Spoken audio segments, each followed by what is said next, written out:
A Bad Case of Stripes. Written and illustrated by David Shannon. Read by Will Lee. Camilla Cream loved lima beans, but she never ate them. All of her friends hated lima beans, and she wanted to fit in. Camilla was always worried about what other people thought of her. Today she was fretting even more than usual. It was the first day of school, and she couldn't decide what to wear. There were so many people to impress. She tried on 42 outfits, but none seemed quite right. She put on a pretty red dress and looked in a mirror. Then she screamed.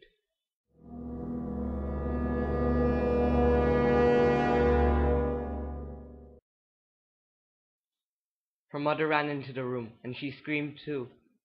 "Oh my heavens!" she cried. "You're completely covered with stripes!" This was certainly true. Camilla was striped from head to toe. She looked like a rainbow.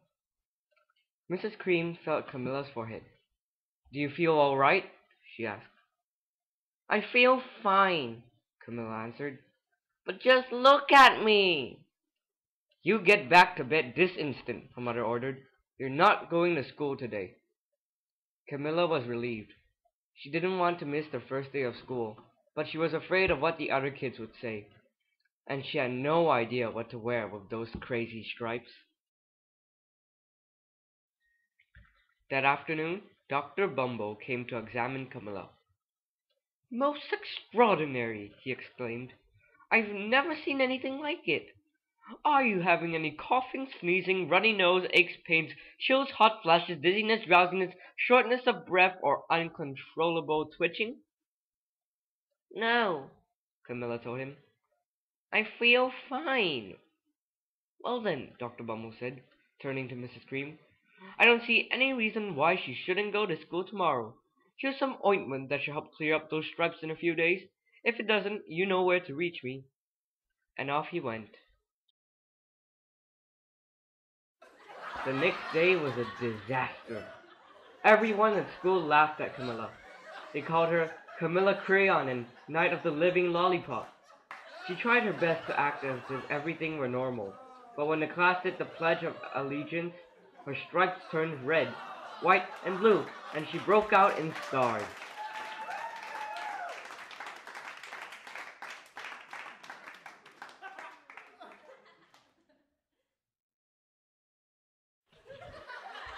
The other kids thought this was great. One yelled out, "Let's see some purple polka dots!" Sure enough, Camilla turned all purple polka dotty. Someone else shouted, "Checkerboard!" and a pattern of squares covered her skin.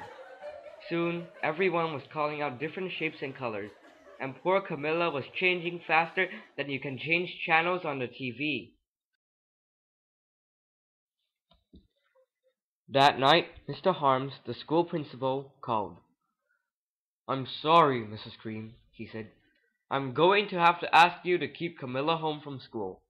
She's just too much of a distraction, and I've been getting calls from the other parents. They're afraid those stripes may be contagious." Camilla was so embarrassed. She couldn't believe that 2 days ago everyone liked her. Now, nobody wanted to be in the same room with her.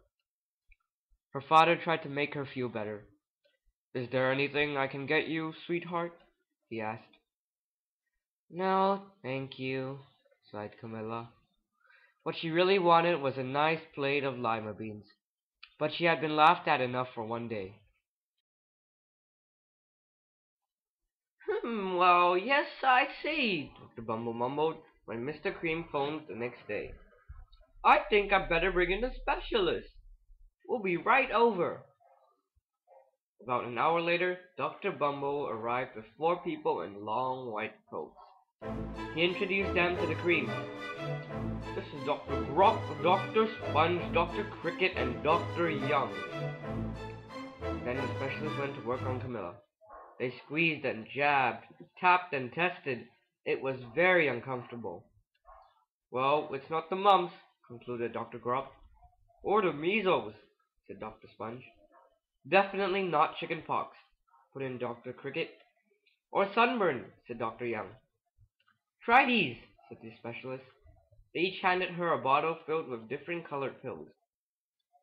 Take one of each before bed, said Dr. Grubb. Then they filed out the front door, followed by Dr. Bumble.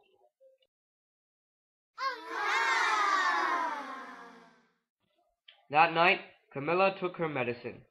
It was awful. When she woke up the next morning, she did feel different, but when she got dressed, her clothes didn't fit right. She looked in the mirror, and there, staring back at her, was a giant, multicolored pill with her face on it.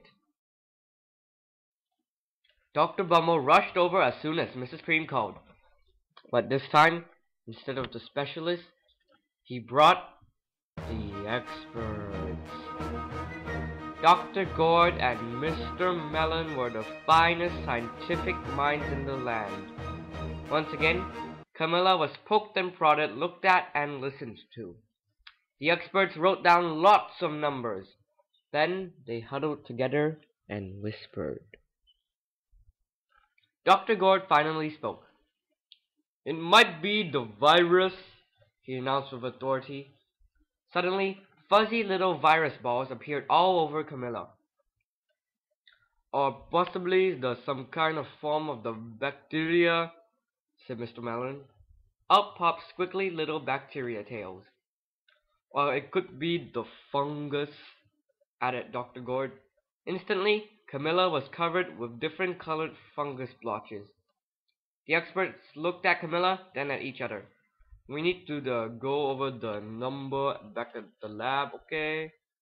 Dr. Gord explained. We'll call you when we know something. But the experts didn't have a clue, much less a cure. By now, the TV news had found out about Camilla. Reporters from every channel were outside her house, telling the story of the bizarre case of the incredible changing kid. Soon, a huge crowd was camped out on the front lawn. The Koreans were swamped with all kinds of remedies, from psychologists, allergists, herbalists, nutritionists, sidekicks, an old medicine man, a guru, and even a veterinarian. Each so-called cure only added to poor Camilla's strange appearance, until it was hard to even recognize her. She sprouted roots and berries and crystals and feathers and a long furry tail. But nothing worked. One day, a woman who called herself an environmental therapist claimed she could cure Camilla. Close your eyes, she said. Breathe deeply and become one with your room. I wish you hadn't said that, Camilla groaned. Slowly, she started to melt into the walls of her room. Her bed became her mouth, her nose was a dresser, and 2 paintings were her eyes. The therapist screamed and ran from the house. What are we going to do? Cried Mrs. Cream. It just keeps getting worse and worse. She began to sob. At that moment, Mr. Cream heard a quiet little knock on his front door. He opened it, and there stood an old woman who was just as plump and sweet as a strawberry. Excuse me, she said brightly, but I think I can help. She went into Camilla's room and looked around. My goodness, she said with a shake of her head. What we have here is a bad case of stripes. One of the worst I've ever seen. She pulled a container of small green beans from her bag. Here, she said.